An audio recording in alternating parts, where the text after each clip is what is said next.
Hello, my dear student. Welcome to our YouTube channel, ISC Education by Rituraj. अब बच्चों, आज हम डिस्कस करेंगे क्लास 12 के चैप्टर नंबर 2 इलेक्ट्रोकेमिस्ट्री के बारे में। तो इस लेक्चर को शुरू करने से पहले मैं आप लोगों से कुछ जानकारी आप लोगों को मैं देना चाहता हूँ। ये बताइए कि क्या कोई पीडीएफ पढ़ के क्लास 12 जैसे टफ एग्जाम को पास कर सकता है, या वन शॉट वीडियो देख के क्या 12 के एग्जाम को पास कर सकता है, या वो आगे कुछ कर सकता है? आप 6-7 दिन किसी YouTube चैनल पे या कहीं भी पीडीएफ से पढ़ के देखिए, क्या आप उस चीजों को याद कर पाते हैं? क्या वो आपके लिए रिटेन हो पाता है? एक बार अपने ऊपर प्रयोग करिए और देखिए। तो मेरे हिसाब से आप 6-7 डेज के अंदर ये पाएंगे कि आपको कुछ भी लर्न नहीं हुआ। तो बच्चों, ये एक साइकोलॉजी का शब्द है, learning by doing. Learning by doing, करके सीखना। ठीक है। तो अगर आप किसी भी कॉम्प्लिकेटेड केमिस्ट्री जैसे कॉम्प्लिकेटेड सब्जेक्ट को पढ़ना चाहते हैं, तो आप से ये रिक्वेस्ट है मेरा कि लर्निंग बाय डूइंग मेथड को फॉलो करें। और ये लर्निंग बाय डूइंग मेथड क्या है, इसको मैं 2-4 मिनट के लिए मैं इसके ऊपर चर्चा कर दे रहा हूं। देखिए, आप क्या कीजिए कि अगर आप चाहते हैं कि आपका जो भी पढ़ा हुआ है वो आपका प्रोडक्टिव हो, एग्जाम में उसको आप प्रोड्यूस कर पाए, तो आप क्या कीजिए, एक कॉपी लीजिए, एक कलम लीजिए और उसको लेके बैठिए और नोट्स बनाइए खुद का। और देखिए, ब्लैक बोर्ड वर्क को, या जो ब्लैक बोर्ड पे लिखा हुआ है, जो समझाया जा रहा है मार्कर से लिख के, या आप चौक से लिख के, आप बड़े बड़े आईआईटीज में जाएंगे तो वहां के प्रोफेसर को देखेंगे कि वो किसी भी प्रकार के एनिमेशन का यूज नहीं करते हैं। ये यूट्यूब पे जो वीडियोस आते हैं, इसमें एनिमेशन, पीडीएफ और एडिटिंग से आप लोग अधिक प्रभावित हैं, जबकि ऐसा नहीं होना चाहिए। अगर आप कुछ सीखना चाहते हैं तो पेपर पेन मोड पे आ जाइए और मेरे बातों को फॉलो करिए और अच्छे से प्रिपरेशन कीजिए। चलिए, मैं उतना बढ़िया मोटिवेशनल स्पीकर तो नहीं हूँ, लेकिन मैंने ये जो एक प्रैक्टिकल वर्क है उसको मैंने आपको बता दिया। ठीक है। तो ये आपका डिसीजन है, लेकिन मेरा मानना ये है कि अगर आप इस तरह से पढ़ते हैं कि लर्निंग बाय डूइंग से, जिसमें आप पेन, पेपर, नोट्स एक्सेट्रा खुद का मैक करते हैं, देखते हैं कि क्या पढ़ाया जा रहा है, तो आप जरूर सक्सेस होंगे। चलिए, ये तो रही इंट्रोडक्शन की बातें। अब हम लोग शुरू करते हैं केमिस्ट्री में इलेक्ट्रोकेमिस्ट्री को। तो इलेक्ट्रोकेमिस्ट्री है क्या? ऐसा ब्रांच साइंस का जिसमें क्या हो, ये इलेक्ट्रिकल एनर्जी है। शॉर्ट फॉर्म में मैं लिख देता हूं, इलेक्ट्रिकल एनर्जी। ठीक है। क्या हो कि केमिकल एनर्जी में कन्वर्ट हो। ठीक है। जैसे कि, और क्या हो कि केमिकल एनर्जी इलेक्ट्रिकल एनर्जी में कन्वर्ट हो। ये इसमें हम लोग बेसिकली इस साइंस में डील करते हैं। तो इस जब ये चेंजिंग होता है तो क्या होता है कि ये कॉपर अगर चेंज हो रहा है, ये अगर कॉपर चेंज हो रहा है, तो ये अगर +2 चार्ज है तो ये न्यूट्रल चार्ज में आता है। जिंक है, चेंज हो रहा है। ठीक है। केमिकल रिएक्शन के दौरान रिएक्शन कर रहा है, अपने 2 इलेक्ट्रॉन को ये लूज करता है, तो इसके ऊपर +2 चार्ज आता है। तो ये जो ब्रांच है इलेक्ट्रोकेमिस्ट्री, वो केमिकल रिएक्शन के दौरान जो इलेक्ट्रिकल चार्ज बनते हैं उसी का स्टडी है।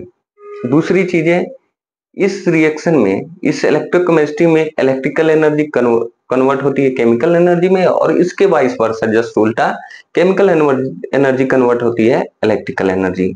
तो इस तरह से हम इसको डिफाइन कर सकते हैं, branch of chemistry which deal with the study of electrical change during the chemical reaction is called electrochemistry. ऐसा ब्रांच साइंस का जिसमें क्या हो कि हम लोग इलेक्ट्रिकल चार्ज में क्या चेंजेज आ रहे हैं केमिकल रिएक्शन के दौरान, उसका स्टडी करते हैं, तो इसी को हम लोग इलेक्ट्रोकेमिस्ट्री कहते हैं।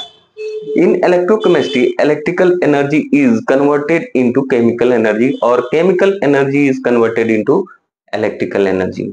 ये देखिए एक ऐसा ब्रांच है साइंस में, इसमें इलेक्ट्रोकेमिस्ट्री में क्या होता है कि इलेक्ट्रिकल एनर्जी जो होती है वो कन्वर्ट होती है केमिकल एनर्जी में, और केमिकल एनर्जी जो कन्वर्ट होती है इलेक्ट्रिकल एनर्जी में। तो मैं उम्मीद करता हूं कि आपने इस डिफिनेशन को लिख लिया होगा। अब हम लोग आते हैं अपने कंसेप्ट पे, ऑक्सीडेशन रिडक्शन कंसेप्ट पे।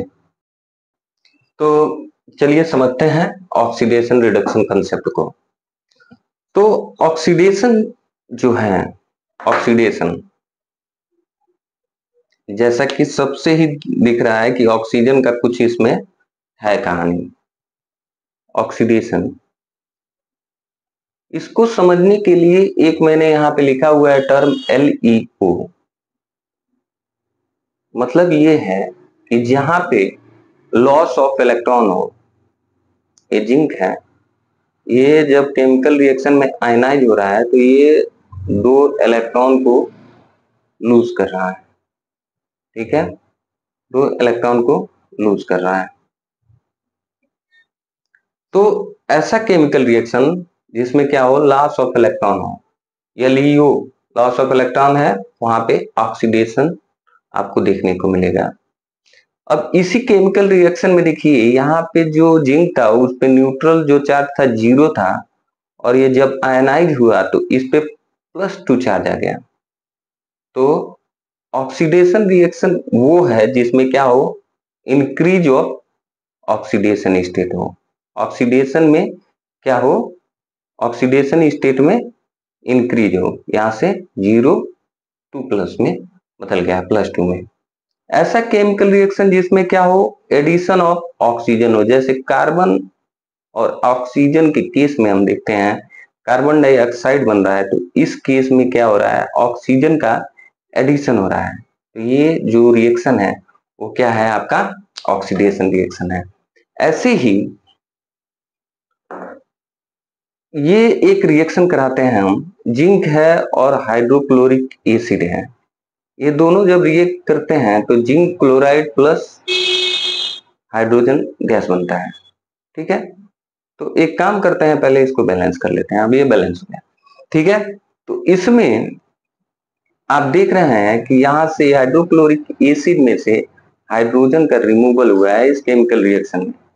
तो जहां भी रिमूवल हो हाइड्रोजन का, रिमूवल ऑफ हाइड्रोजन, इसका ऑक्सीडेशन रिएक्शन।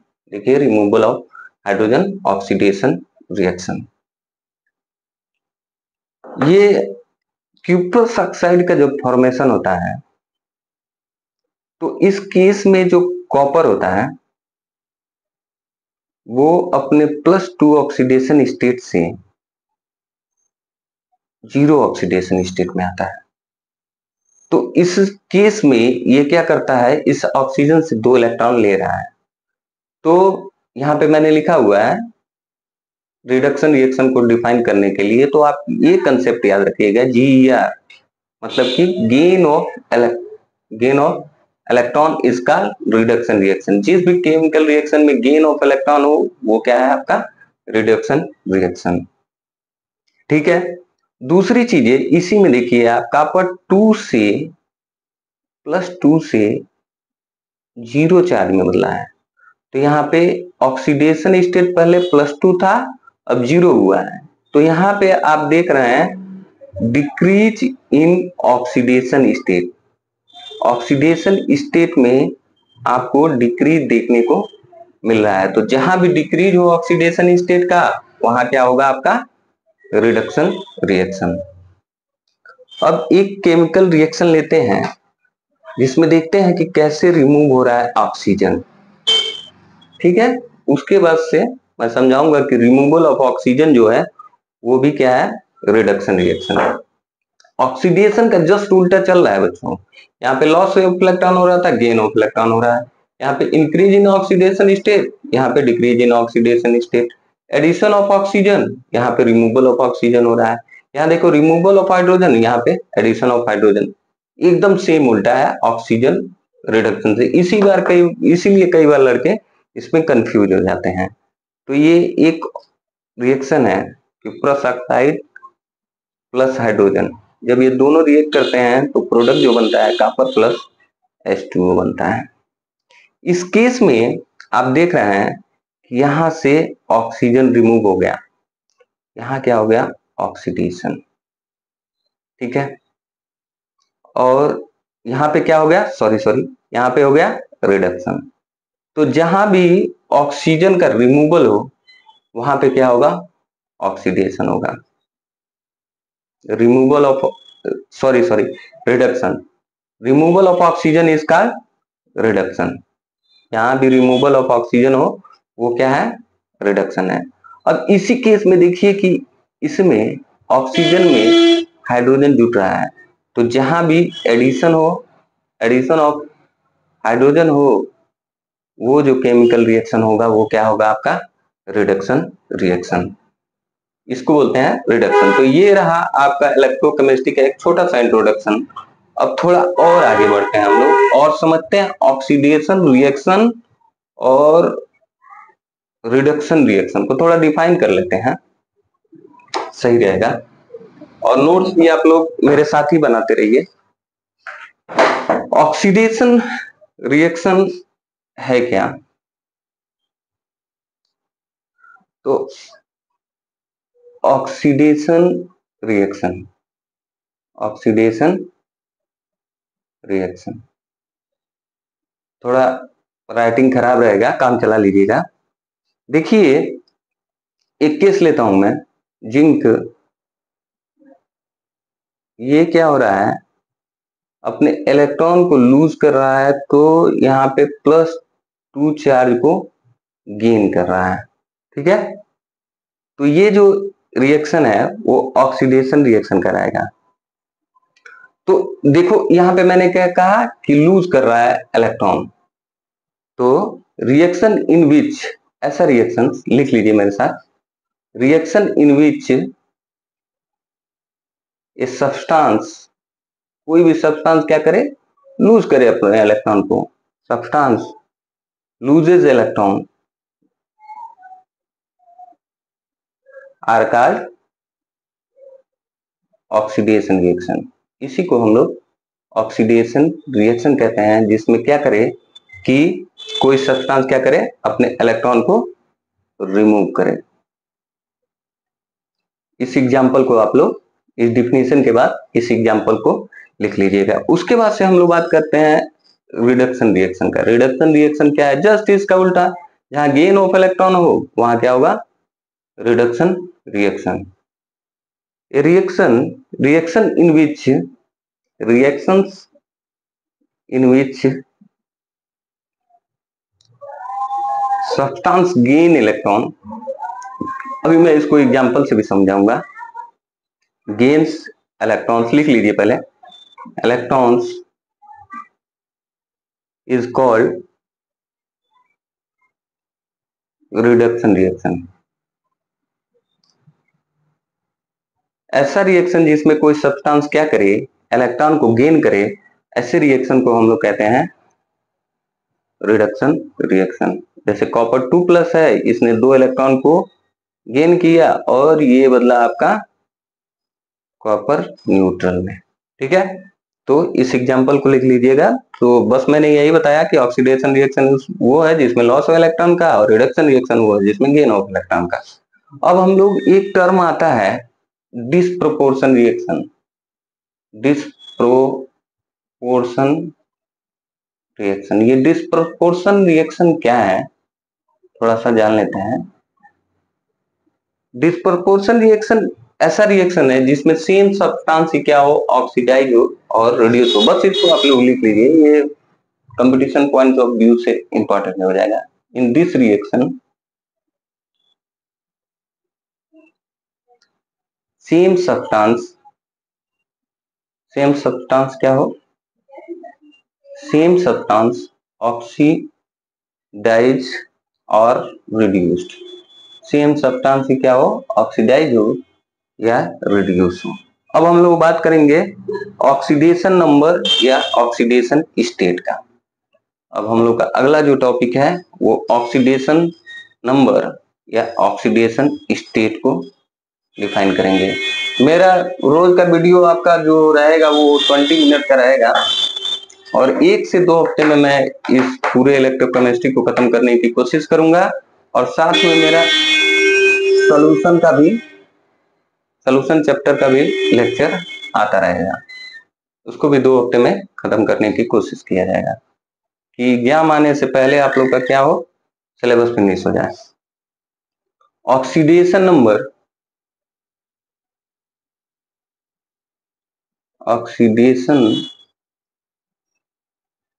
नंबर या जिसको हम लोग ऑक्सीडेशन स्टेट बोलते हैं, ये ऑक्सीडेशन नंबर और ऑक्सीडेशन स्टेट होते क्या हैं, इस पे अब हम लोग चर्चा करने वाले हैं। तो देखिए एक एग्जांपल लेते हैं, हाइड्रोजन और क्लोरीन के केस में आप देखेंगे कि हाइड्रोजन पे +1 चार्ज है और क्लोरीन पे -1 चार्ज है। तो जो चार्ज दिखता है हम लोग को किसी भी एटम पे, वही क्या कहलाता है, उसका ऑक्सीडेशन नंबर या ऑक्सीडेशन स्टेट कहलाता है। और ये देखिए यहाँ पे ये पॉजिटिव है या निगेटिव है, ये पॉजिटिव और निगेटिव भी हो सकता है। तो जो भी चार्ज हम लोग को एटम्स पे दिखाई देते हैं उसी को हम लोग क्या कहते हैं, ऑक्सीडेशन नंबर या वही ऑक्सीडेशन स्टेट कहलाता है। तो इसको डिफाइन कर लेते हैं। तो apparent charge on the atoms that may be positive और negative is called oxidation number. तो चलिए मेरे साथ लिख लीजिए, एक बढ़िया नोट तैयार होगा आप लोग का। और आप लोग को अभी तो लगेगा कि फालतू है, लेकिन जब आप इसको देखेंगे और बाद में पढ़ेंगे तब आप लोग को समझ में आएगा कि ये सही काम किया मैंने यहां से पढ़ के। Apparent charge of an atom which may be negative or positive is called oxidation number. जो भी चार्ज हम लोग को किसी एटम पे दिखते हैं वही क्या कहलाते हैं, उसके ऑक्सीडेशन नंबर कहलाते हैं। चलिए एग्जाम्पल में लिख लीजिए, HCl को ऐसे ही लिख लीजिएगा और एग्जाम में भी ऐसे ही लिखिएगा आप लोग। ऑक्सीडेशन नंबर का अगर 1 नंबर में आता है डिफिनेशन तो ऐसे लिखेगा, ऑक्सीडेशन स्टेट ऑफ हाइड्रोजन, इसमें कितना है देखिएगा +1 है। और ऐसे ही ऑक्सीडेशन इस HCl में क्लोरीन का ऑक्सीडेशन कितना है, स्टेट कितना है, -1 है। इसको भी चाहे तो लिख सकते हैं। उसके बाद से अब हम लोग कैसे ऑक्सीडेशन नंबर को डिटरमाइन करेंगे, इसके लिए कुछ रूल हैं जिसको याद करना पड़ेगा। अगर आप ये रूल याद कर लेते हैं तो ये कॉम्प्लिकेटेड टॉपिक है। अगर आप इस रूल को याद कर लेते हैं तो आगे जो मैं टॉपिक पढ़ाऊंगा अपने नेक्स्ट लेक्चर में, उसमें आप अच्छा कमांड बना पाएंगे। तो रूल्स क्या है, अगर कोई भी एलिमेंट फ्री स्टेट में हो, पहला रूल क्या है कि कोई भी एलिमेंट अगर फ्री स्टेट में है, जैसे कि ये सोडियम है, कॉपर है, जिंक है, एक्सेट्रा यहाँ पे लिख देते हैं, ठीक है। If an element is in free state the oxidation state is 0। अगर कोई भी एलिमेंट जो है वो फ्री स्टेट में रहता है तो उसका ऑक्सीडेशन स्टेट जो होता है वो न्यूट्रल होता है, मतलब कि 0 होता है। तो आप इसको लिख लीजिए, If an element is in free state, the oxidation state is equal to 0. Diatomic molecules, diatomic molecules क्या होता है? The element are the atoms which contains same type of atoms. Same type of two atoms are called diatomic. The number of atom present in a molecule is called atomicity. जो भी number present होता है किसी भी molecule में उसको उसकी atomicity कहते हैं. If an molecule contain two same atom then it is called diatomic. अगर कोई मॉलिक्यूल सेम एटम को रखता है तो वो डाइएटॉमिक कहलाता है. अगर वो 3 एटम को रखता है तो क्या कहलाता है? ट्राइएटॉमिक. ऐसे ही 2 से या 2 से अधिक रखता है तो उसको पॉलीएटॉमिक कहते हैं. तो हम लोग यहाँ पे डाइएटॉमिक और ट्राइएटॉमिक की बात करेंगे. जैसे कि हाइड्रोजन है डाइएटॉमिक, क्लोरीन है डाइएटॉमिक, फ्लोरीन है डाइएटॉमिक, ऑक्सीजन है डाइएटॉमिक और एक ट्राइएटॉमिक मैं लेता हूं ओजोन. तो डाइएटॉमिक और ट्राइएटॉमिक के केस में जो ऑक्सीडेशन स्टेट होता है, डाइएटॉमिक और ट्राइएटॉमिक के केस में जो ऑक्सीडेशन स्टेट होता है वो क्या होता है? न्यूट्रल होता है, 0 होता है. अब हम लोग बात करेंगे तीसरे में, तो इसको भी लिख लीजिए आप लोग. एक बार के लिए मैं बोल देता हूं, लिख लीजिए. Diatomic and triatomic molecules have oxidation state 0. ठीक है. उसके बाद से oxidation state of hydrogen. Oxidation state जो हाइड्रोजन का होता है वो प्लस होता है. लेकिन अगर हाइड्रोजन मेटल के साथ कंबाइन है, मतलब मेटेलिक हाइड्राइड या इसी को बोलते हैं हम लोग आयनिक हाइड्राइड. मेटेलिक हाइड्राइड और आयनिक हाइड्राइड के केस में जो ऑक्सीडेशन स्टेट होता है वो अलग होता है, मतलब कि -1 होता है. जैसे कि ये मैग्नीशियम पे +2 चार्ज और हाइड्रोजन, ये मैग्नीशियम हाइड्राइड है. इस केस में यहाँ पे 2 हाइड्रोजन है, एक हाइड्रोजन पे -1 तो 2 है तो -2 चार्ज. मैग्नीशियम के पास +2 चार्ज है. तो ये है आपका मेटेलिक हाइड्राइड. इसी को हम लोग आयनिक हाइड्राइड भी बोलते हैं. तो बच्चों यही समझिएगा कि अगर हाइड्रोजन मेटल के साथ अटैच है तो उस केस में आप ऑक्सीडेशन स्टेट हाइड्रोजन का कैलकुलेट करेंगे तो वो क्या करेंगे? -1 करेंगे. ठीक है. Oxidation state of hydride is equal to -1 in case of, यहां पे लिख लीजिएगा, in case of metallic hydroxide, ionic hydroxide, oxidation state of hydrogen is equal to -1. ये तो हो गया हाइड्रोजन का बात. अब हम लोग बात करते हैं चौथे नंबर पे ऑक्सीजन का. Oxidation state of oxygen. Normal case में ऑक्सीडेशन स्टेट जो ऑक्सीजन का होता है वो -2 होता है. नॉर्मल केस, ये नॉर्मल केस है. जैसे कि वाटर मॉलिक्यूल में, जैसे कि यहाँ पे एग्जांपल लिख लीजिए H2O और CO2 में. लेकिन परऑक्साइड है, oxidation state of oxygen in case of peroxide, peroxide के केस में जो ऑक्सीडेशन स्टेट होगा वो कितना होगा? -1. जैसे कि Na2O2 में अगर कोई बोले कि ऑक्सीडेशन स्टेट ऑक्सीजन का क्या है, तो आप कहेंगे कि -1 है, या ऑक्सीडेशन नंबर क्या है? -1 है. ऐसे ही H2O2 है, इस केस में क्या है? ऑक्सीडेशन स्टेट जो है वो -1 है. इन case of oxygen in super oxide, oxidation state in case of super oxide, oxygen का ऑक्सीडेशन स्टेट ऑफ ऑक्सीजन ऐसे लिख लेते हैं. Oxidation state of oxygen atom in the case of super oxide. Case of super oxide, super oxide के case में क्या होता है इसका ऑक्सीडेशन स्टेट? जैसे कि एक सुपर ऑक्साइड ले लो KO2. KO2 के केस में जिसका ऑक्सीडेशन स्टेट होगा वो -1/2 होगा. इस बात को याद रखिएगा. ठीक है. ये तो हो गया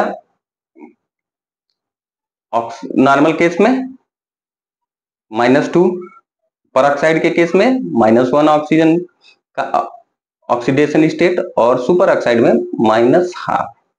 अब अगर ऑक्सीजन फ्लोरीन के साथ कंबाइंड है, oxygen oxidation state of oxygen when oxygen combined with the fluorine, इस केस में +2 होता है। जैसे कि फ्लोरीन जो है मोस्ट इलेक्ट्रोनेगेटिव एटम है पीरियोडिक टेबल का, वो 0, ऑक्सीजन F2।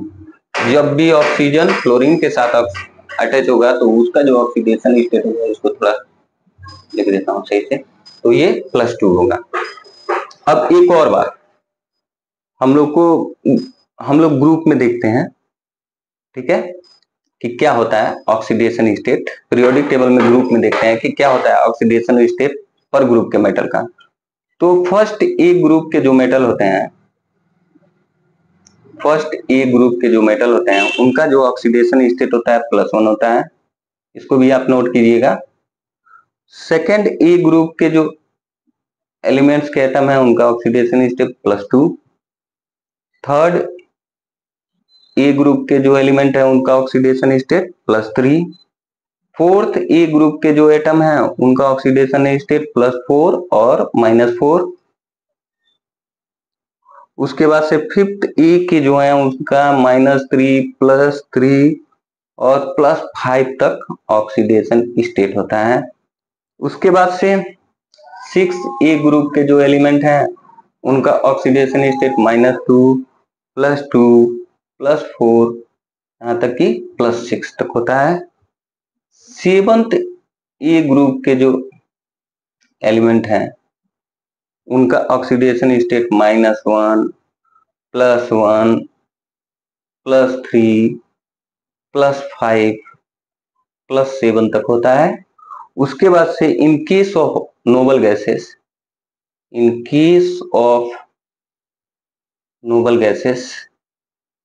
नोबल गैसेस के केस में ऑक्सीडेशन स्टेट जो होता है वो 0 होता है। तो उम्मीद करते हैं कि यहाँ तक आप लोगों ने नोट्स बनाया होगा और आप लोगों को चीजें समझ में आई होंगी, ठीक है। तो अब हम लोग अगले लेक्चर में बात करेंगे डिटर्मिनेशन ऑफ ऑक्सीडेशन स्टेट, कैसे हम लोग डिटरमाइन करेंगे ऑक्सीडेशन स्टेट को, और कैसे हम लोग किसी भी केमिकल रिएक्शन में फाइंड करेंगे ऑक्सीडेशन स्टेट का। तो चलिए बच्चों, चलते हैं, मिलते हैं कल। तब तक आप स्वस्थ रहिए और मस्त रहिए, और इच्छा हो तो मेरे चैनल को सब्सक्राइब कीजिए, लाइक कीजिए और शेयर कीजिए, नहीं तो अपना काम तो चलता ही रहेगा।